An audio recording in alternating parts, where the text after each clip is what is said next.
Ladies and gentlemen, my name is Andrew Stotts from the Valuation Masterclass Bootcamp, and today I'm here with one of my excellent students, Pitipong. Pitipong, are you ready to go? Oh, absolutely, I am.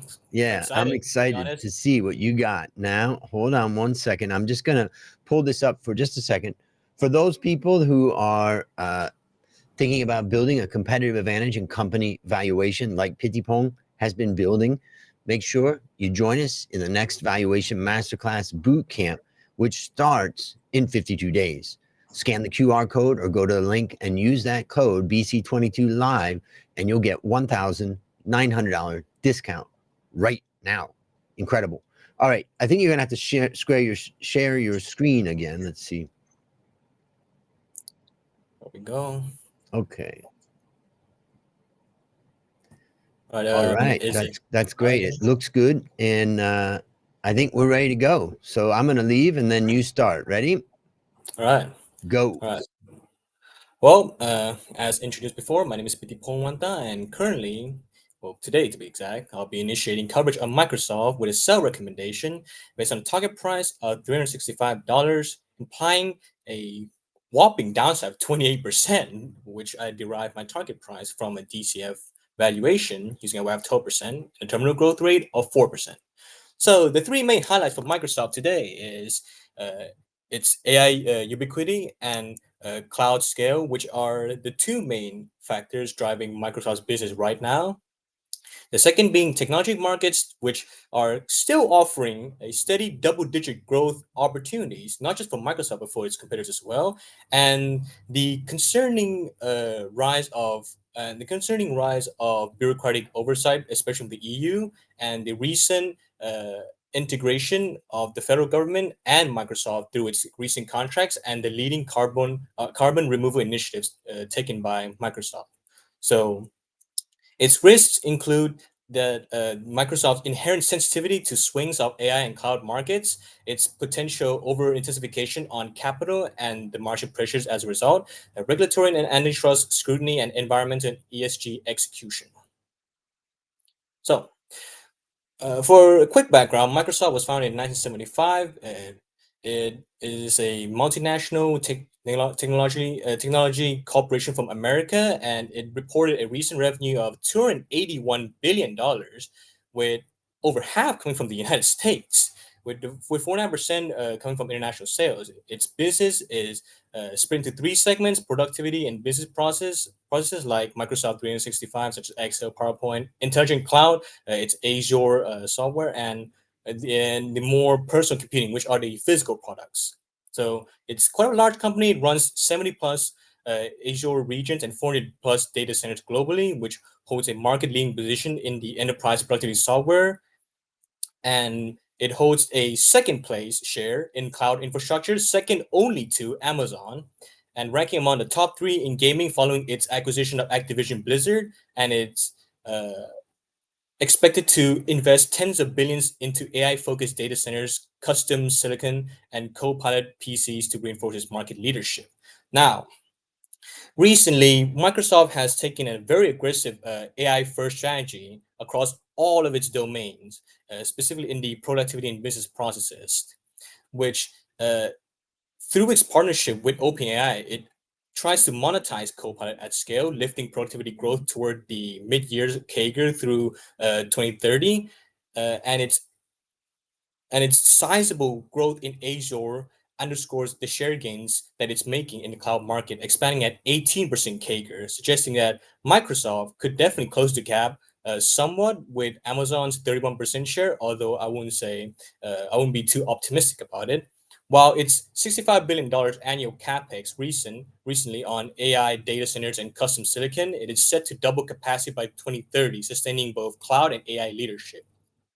All the while, its acquisition of Activision Blizzard and Copilot Plus PCs create recurring consumer revenue streams and a new hardware cycle. So together, these moves imply a sustainable double-digit top-line growth for Microsoft, although ROIC, as a result of accelerated capex, will fall as projected by me from 41% to 23% as capital intensity rises. Now, taking a look at the market itself, Microsoft's markets that the markets that it specifically serves, it remains quite healthy, but it isn't overheated just yet.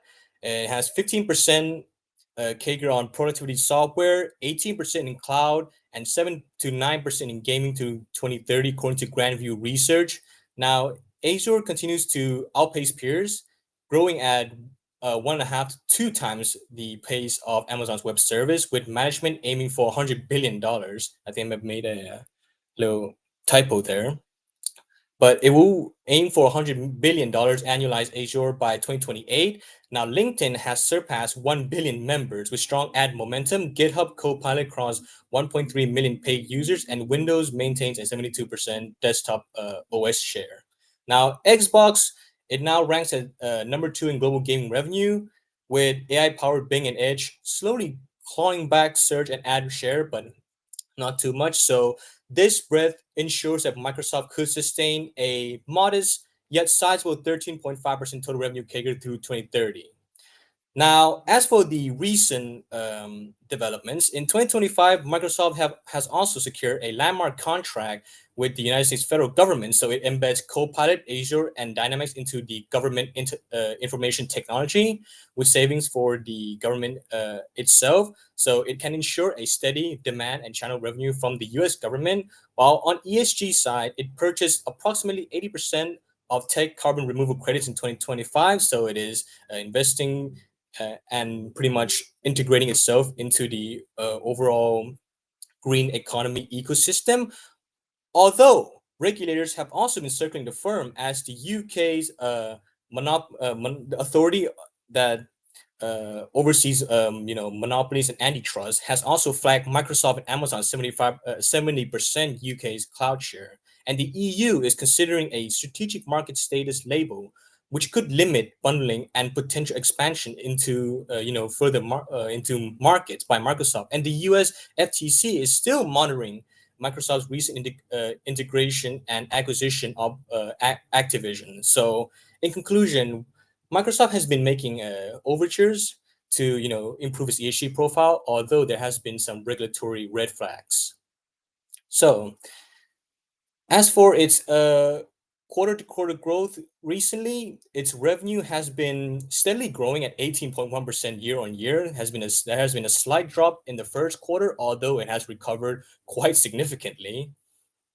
So revenue right up to fiscal year 2025 has grew to $76.4 billion, with gross profit up by 16% and operating profit increasing by 23%. Now, net income also came at a very sizable 27 billion, up by 5 billion from last year, reflecting resilience in margins despite its heavy capex. And as for operating margins, it has also improved, and the recurring EPS stood at a strong $3.65 per share, a 23% year-on-year growth. So latest news is just to remind you that Microsoft secured a steady channel of revenue with the government, has announced a quarterly cloud revenue of 24.3 billion, with Azure growing 34% year on year, maintaining its second global cloud share, and it is currently ramping up data center investments, with capex projected to exceed around 140 billion by the year 2030, which could affect its ROIC. Now, as for constraints to growth, Microsoft as for capital, it currently operates with a sizable net cash balance of 95 billion, projected to rise to 273 billion by the year 2030, and it also has very low levels of debt, initially at 3.5% in 2025, although it's going to grow to 10%. Its Cash conversion cycle has also been historically low and even negative. In 2025, it was only negative 36.4 days, and is projected to remain so. So, in terms of capital, financing isn't necessarily a barrier for Microsoft, but high capital expenditures do make efficiency the real constraint. Now, as for operations, Microsoft's scale is quite unmatched, but emissions have surged and hardware supply, notably NVIDIA GPUs, remains a bit of a bottleneck. So there has been recent initiatives such as its in-house chips, such as Cobalt, which aims to reduce external dependency, although execution and sustainability risk could persist. So supply chain resilience from sourcing advanced chips to securing renewable energy, which is to keep Microsoft in line with its ESG promises, will be critical to expansion and is currently being pursued. So, but I do not put too much of a issue on that because so far it is quite a stabilized thing and it's not really big of problems. But as for the market, Microsoft's three revenue pillars, it addresses basically in markets it is growing in terms of productivity software. It has high CAGR for now through 2030, and it has mid single digits CAGR on gaming. Now growth is quite ample, but it's not infinite. Now Azure has already hold uh 20 to 23% global shares, second only to Amazon Web Service. So it does leave incremental shares quite harder to capture without regulatory pushback or significant competitive pushback. And as for the human capital or the people part, Microsoft employs approximately 220,000 people worldwide with deep technical talent and long tenured leadership under Mr. Satya Nadella. Now, succession risk is limited given the company's broad executive bench and established governance structures, although there's a lot of dependence on Mr. Nadella's AI first strategy. So, if anything were to happen, such as a resignation, it would be quite catastrophic. So, the main issue with the people it just rests upon the global talent war for AI engineers, so that may push costs and and potential retentions and potential issues in trying to retain these human capital. So it could be a moderate, but it is still a manageable risk. Now, as for the revenue breakdown, so Microsoft's revenue is derived mostly from its three operating segments: the productivity and business processes, the intelligent cloud, and personal computing. It has reported much of its total revenue from the United States, 51%, and the rest coming from international sales, 49%. So productivity and business process, it accounts for 43% of revenue, including Microsoft Office, Dynamics 365, and LinkedIn. So it is projected to grow at 15% CAGR, supported mainly by AI monetization through Copilot and accelerating LinkedIn subscriptions. Intelligent Cloud contributes 38%, such as Azure server products and enterprise service. Now, this is the main growth engine for Microsoft, as it will be projected to grow at nearly 18% CAGR, supported by global cloud adoption and custom AI infrastructure. And for the rest, it is made up by personal computing segments such as Windows licensing, devices, gaming, and it makes up 19%, and it is expected to expand at a modest 6.2% CAGR. Now, as for the four elements, Microsoft overall it remains neutrally attractive, slightly below. So let's get into that specifically. Now, it has considerable profitability and a decent balance sheet. So in terms of fundamentals, it is average at 46%.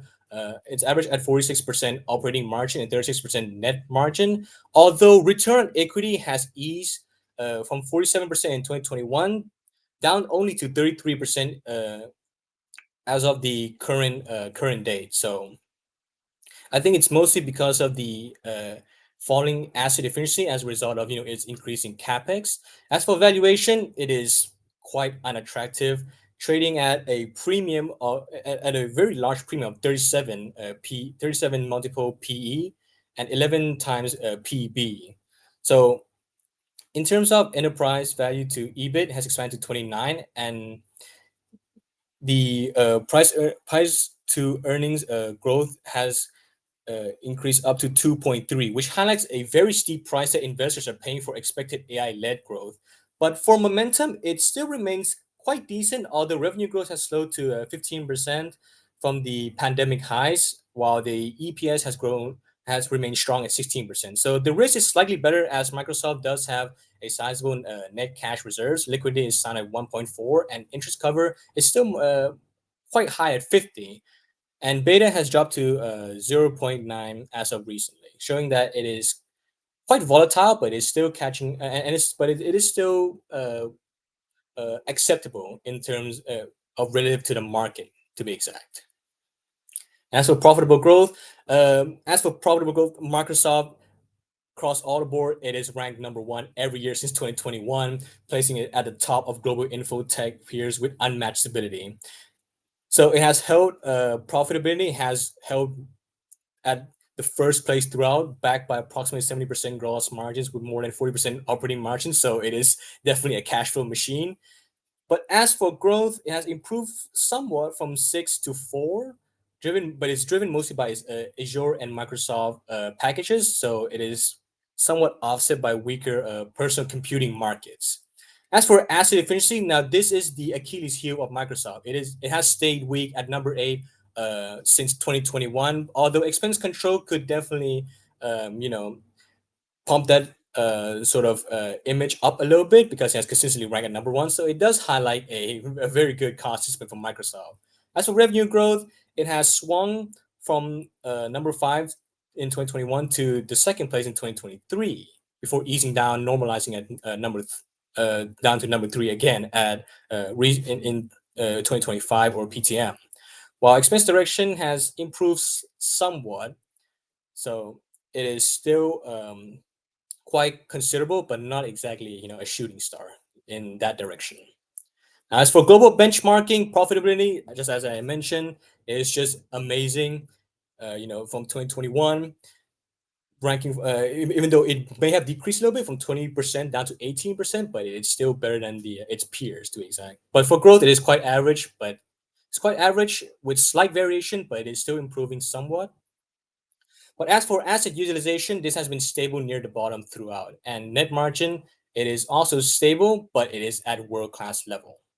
And as for sales growth, it has improved quite a lot, but it's still volatile. And as for net margin change, it has improved as well, but also as volatile.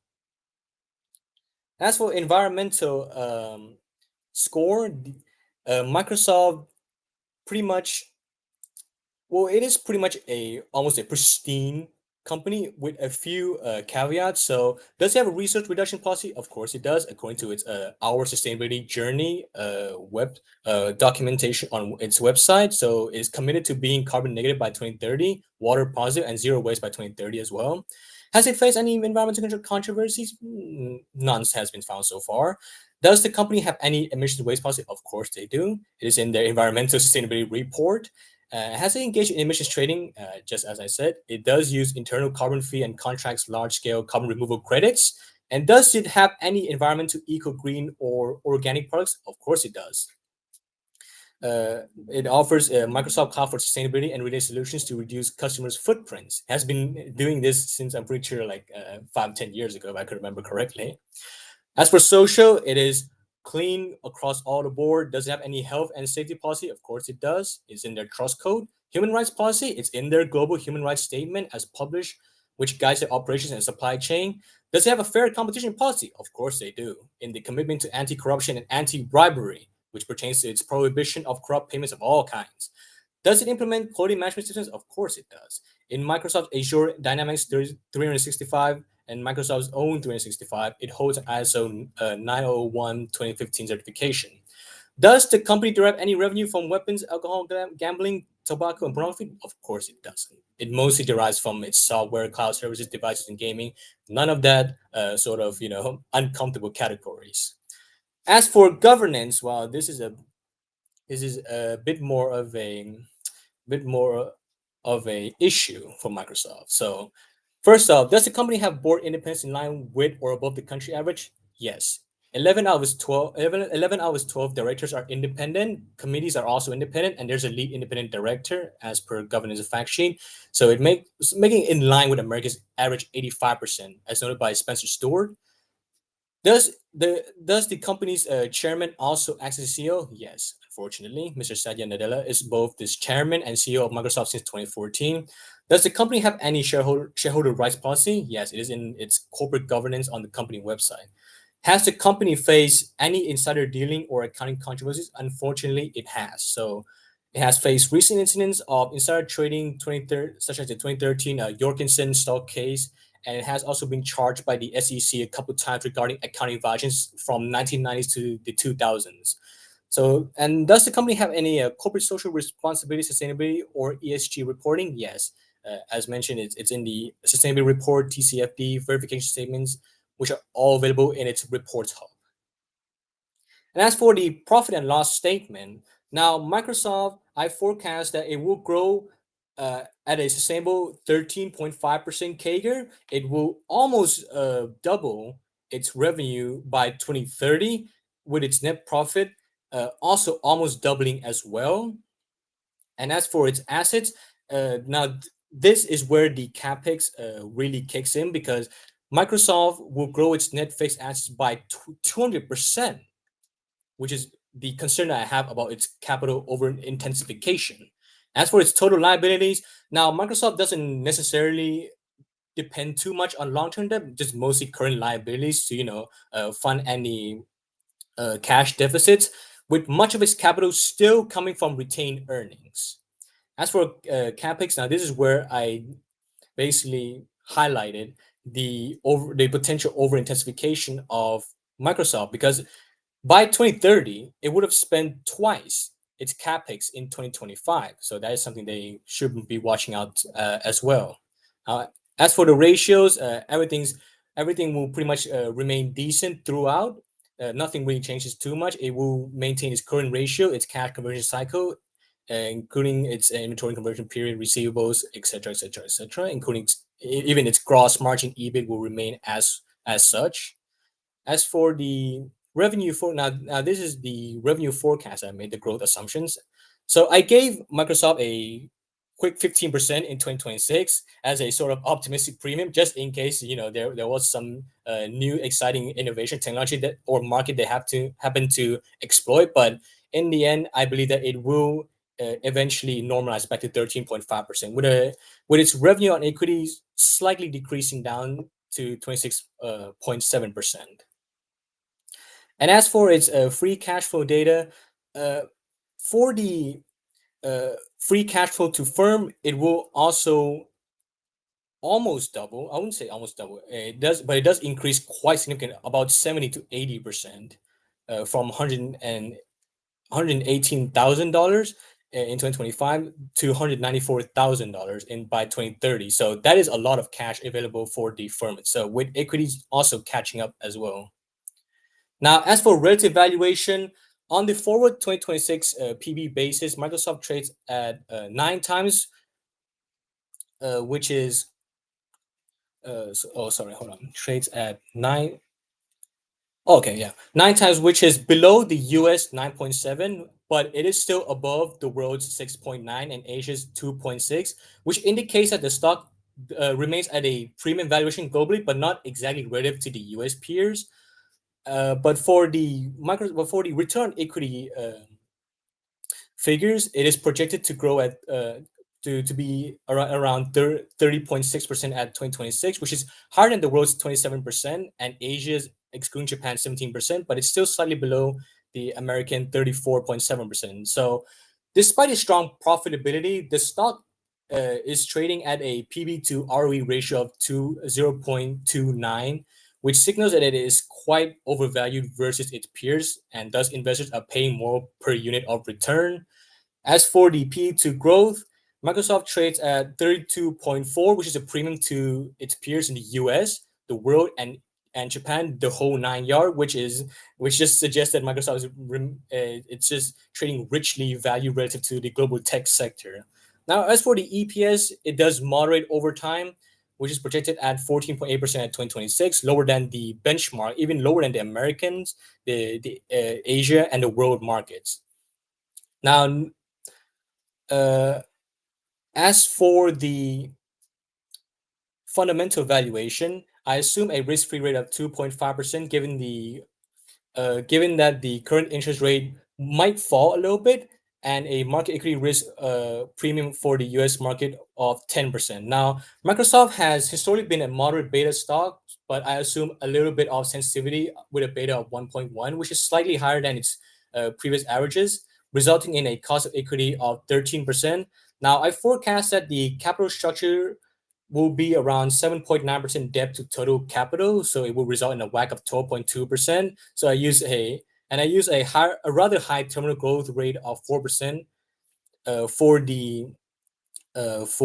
the fade period. Just making sure to be a little bit optimistic, although not too optimistic for its potential high growth into the future. And I pretty much use free cash flow to the equity as a basis for my valuation. So in my base case scenario, I just anticipate a gross margin of 69.4%, which leads to a value of $365 per share based on my FCFE methodology, which represents a 28% downside compared to the current market price. As for sensitivity analysis, in my optimistic case, I will assume a 71.4%, which results in target price of $373. Now, conversely, in a pessimistic case, I assume for a 67.4% gross margin, which is 2% below the base case, and it will fall, and the FCFE will fall down to $358.4. So it is somewhat sensitive to the gross margin changes. Now, as for the risks, like I mentioned earlier, Microsoft is quite sensitive to swings of AI and cloud markets. Its growth trajectory is mainly tied to AI and cloud adoption. So any slowdown in enterprise AI spending or weaker than expected monetization as Copilot or cloud workload migration to competitors, it will materially impact its top line growth. Given that Azure and Microsoft 365 are the primary engines of their expansion. And next is the capital over intensification and margin pressures. Now AI and data center investment, it has set to exceed $80 billion to $130 billion per year. So it would drive invested capital up by a few multiples by the year 2030. While this supports growth, it does compress its ROIC significantly from 41% down to 23%. So it creates a risk that if returns lag behind spending, it would definitely make its ROIC figure even worse than it should be. So sustained high capital intensity could cap margin expansion and reduce its flexibility to allocate cash elsewhere. Next up is regulatory and antitrust scrutiny. So recently, the British government has flagged its joint dominance in cloud markets with Amazon. So that would definitely limit its market expansion in the British sector. While the EU has also been weighing in the decision to label Microsoft as a strategic market status, which is very restrictive to its bundling and licensing practices. Now, in the US, the Federal Trade Commission is still monitoring its integration with Activision. So, heightened oversight risk, fines, remedies, or limits are also expansion on both cloud and gaming markets for Microsoft. And next up is the environmental and ESG execution. So, funnily enough, despite its pledge to be carbon negative by 2030, Microsoft emissions have risen due to AI and data center energy use. So it has become a largest buyer of carbon removal credits, 80% of tech purchase in 2025. So if sustainability targets are missed, the company will risk significant reputational damage, higher compliance costs, and ESG investor backlash. So even more negative pressure on its already fragile stock price. So concentration in improving carbon removal technologies does further heighten the execution risk for that part as well. All right, thank you. All right. So let's.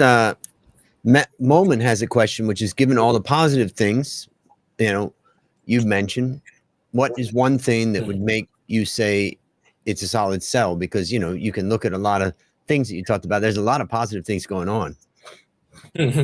Well, I think the main I think that the main point that I'm trying to make, if I mean, sure, yes, I did make a very positive case for Microsoft, but I think the main point is that the market that Microsoft is situated in has, I mean, does it have single digit, two-digit growth at 13.5%? Of course it does, but is it really that expansionary? I don't think so. It is very, very limited, and plus, it still has competitors, and the regulatory oversight could limit its growth significantly. So I wouldn't say that it is a shooting star, but it is definitely trying to catch up still.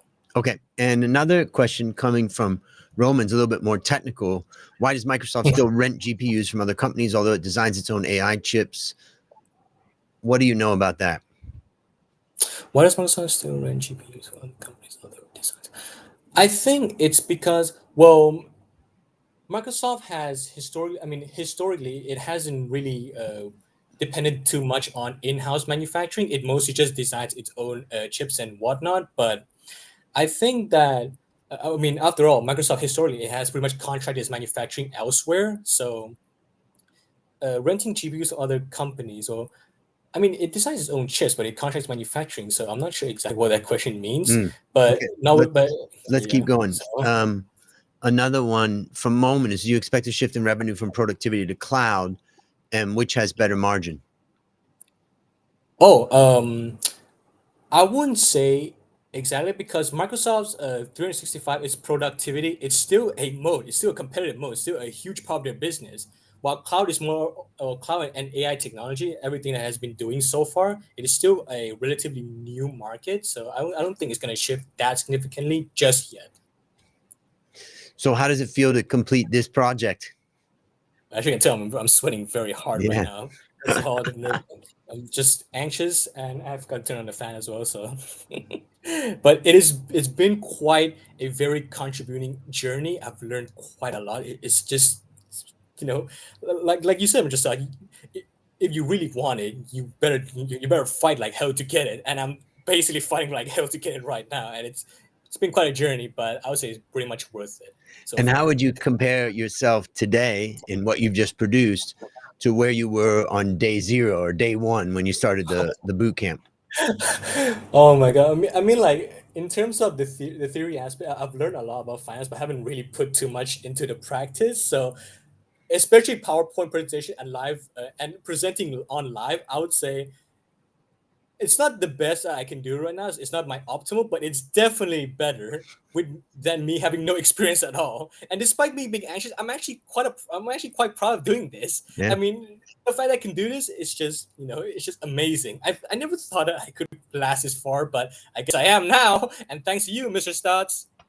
Yeah. Well done. I mean, as you know, a lot of people aren't making it to the end, Yeah. but you are doing it. So I want to congratulate you on that. So keep up the good work. You're absorbing all the stuff that we have to teach. And this is part of the reason why I've also extended the boot camp to 12 weeks, because I just know we have so much more that we can teach, in 12 weeks than what we could in 6. And you are an example of that, happening. So well done. All right. I'm going to take you out of this group, and then I'll see you in the Slack channel, but well done. Thank you, Mr. Yeah. Stotts. I really appreciate this opportunity. You're welcome. You're welcome. That was pretty amazing. Really another student coming from pretty much nothing and coming in and saying, I want this. I want to build a competitive advantage in company valuation. And he has dedicated himself over the last 8 weeks, shows up at every live session, asks great questions, and is learning. If you want to build a competitive advantage in company valuation, just like Pitipong has, join us at the next Valuation Masterclass Bootcamp, which starts in 52 days. You can get a $1,900 discount now. This only lasts 7 days. Just use the coupon code BC22Live at checkout. You can reach it at valuationmasterclass.com/bootcamp or scan the QR code. My name is Andrew Stotts, and I want to challenge you